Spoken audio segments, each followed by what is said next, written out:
ಇರುತ್ತೆ. ಇದು ಸಿಲಿಂಡರ್ ಆಗಿರಬಹುದು ಅಥವಾ ಬೇರೆ ಏನೇ ಆಗಿರಬಹುದು. ಈಗ ಸಿಲಿಂಡರ್ ವಿಷಯಕ್ಕೆ ಬರೋದಾದ್ರೆ ಅದಕ್ಕೂ ಒಂದು ಎಕ್ಸ್ಪೈರಿ ಡೇಟ್ ಅಂತ ಇರುತ್ತೆ. ಇದನ್ನ ನೆಗ್ಲೆಕ್ಟ್ ಮಾತ್ರ ಮಾಡೋ ಹಾಗಿದೆ. ಒಂದ್ ವೇಳೆ ಅವಧಿ ಏನಾದ್ರು ಮುಗಿದ್ರೆ ಬಳಸಿದ್ರೆ ಅದು ಬ್ಲಾಸ್ಟ್ ಕೂಡ ಆಗುತ್ತೆ. ಹೀಗಾಗಿ ಸಿಲಿಂಡರ್ ನ ಎಕ್ಸ್ಪೈರಿ ಡೇಟ್ ನಮ್ಗೆ ಗೊತ್ತಾಗುತ್ತೆ. ಹೆಂಗ್ ಗೊತ್ತಾಗುತ್ತೆ? ಈ ಸ್ಟೋರಿ ನೋಡಿದ್ರೆ ಗೊತ್ತಾಗುತ್ತೆ.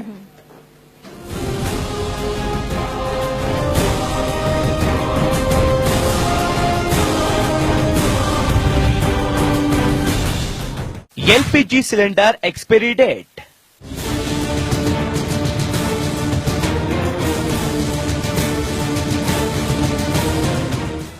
ಮಾರ್ಕೆಟ್ನಲ್ಲಿ ಸಿಗೋ ಎಲ್ಲಾ ಉತ್ಪನ್ನಗಳಿಗೂ ಒಂದು ಎಕ್ಸ್ಪೈರಿ ಡೇಟ್ ಇರುತ್ತೆ ಅನ್ನೋದು ನಿಮಗೆ ಗೊತ್ತು. ಆದ್ರೆ ನಿಮ್ಮನೆ LPG ಸಿಲಿಂಡರ್ಗೂ ಅಂತದ್ದೊಂದು ಕೊನೆ ದಿನ ಇರುತ್ತೆ ಅನ್ನೋದು ಖಂಡಿತ ಗೊತ್ತಿರಲಿಕ್ಕಿಲ್ಲ. ಒಂದೊಂದ್ಸಲ ಸಾರ್ವಜನಿಕ ತೈಲ ಮತ್ತು ನೈಸರ್ಗಿಕ ಅನಿಲ ಕಂಪನಿಗಳು ಹಾಗೂ LPG ಸಿಲಿಂಡರ್ ವಿತರಣಾ ಸಂಸ್ಥೆಗಳು ಅಚಾತುರ್ಯದಿಂದ ಅವಧಿ ಮುಗಿದ ಸಿಲಿಂಡರ್ಗಳಲ್ಲೇ ಅನಿಲ ತುಂಬಿ ಗ್ರಾಹಕರಿಗೆ ಪೂರೈಕೆ ಮಾಡುತ್ತವೆ. ಆದ್ದರಿಂದ ನೀವು ಪ್ರತಿ ಸಲ LPG ಸಿಲಿಂಡರ್ ತೆಗೆದುಕೊಳ್ಳುವ ಮುಂಚೆ ಆ ಸಿಲಿಂಡರ್ನ ಮೇಲಿರೋ ಎಕ್ಸ್ಪೈರಿ ದಿನಾಂಕವನ್ನು ತಪ್ಪದೇ ಪರಿಶೀಲಿಸಿ ನೋಡಿ. ಎಕ್ಸ್ಪೈರಿ ದಿನಾಂಕವನ್ನು ನೋಡೋದು ಹೀಗೆ. ಈ ಮುಕ್ತಾಯದ ದಿನಾಂಕ ಅಥವಾ ಎಕ್ಸ್ಪೈರಿ ಡೇಟ್ ಇರೋದು ಸಿಲಿಂಡರ್ನ ಕುತ್ತಿಗೆಯಲ್ಲಿರುವ ಲೋಹದ ಪಟ್ಟಿಯ ಒಳಭಾಗದಲ್ಲಿ. ಇಲ್ಲಿ ನೀವು A, B, C ಅಥವಾ D ವರ್ಣಮಾಲೆಯ ಜೊತೆಗೆ 2 ಅಂಕಿಯ ಸಂಖ್ಯೆಯನ್ನು ನೋಡುತ್ತೀರಿ.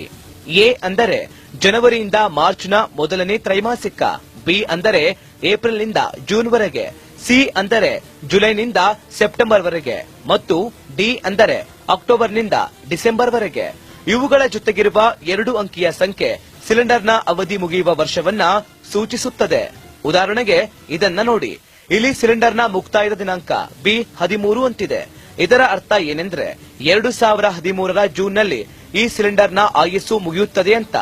ಈ ಸಿಲಿಂಡರ್ ಅನ್ನ 2013ರ ಜೂನ್ ನಂತರ ಸರಬರಾಜು ಮಾಡುವ ಹಾಗೆ ಇಲ್ಲ.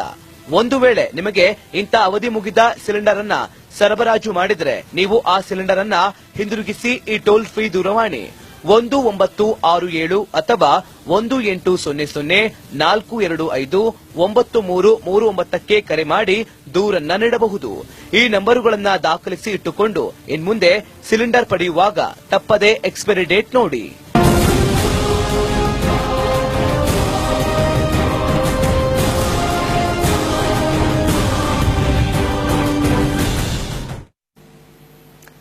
ಓಕೆ, ಜಾಗೃತಿಯನ್ನ ಮೂಡಿಸಿದಾಯ್ತು. ಅವಾಗ್ಲೇ ನಾನೊಂದು ಕ್ವೆಶನ್ ಕೇಳ್ತಾ ಇದ್ದೆ ಮಂಜು. ಆ ಕ್ವೆಶನ್ ಏನು ಅಂತ ಇನ್ನೊಂದ್ಸಲ ನೋಡ್ಕೊಳ್ಳೋಣ. ಯಾಕಂದ್ರೆ ಸ್ವಲ್ಪ ಮರ್ವಿನ್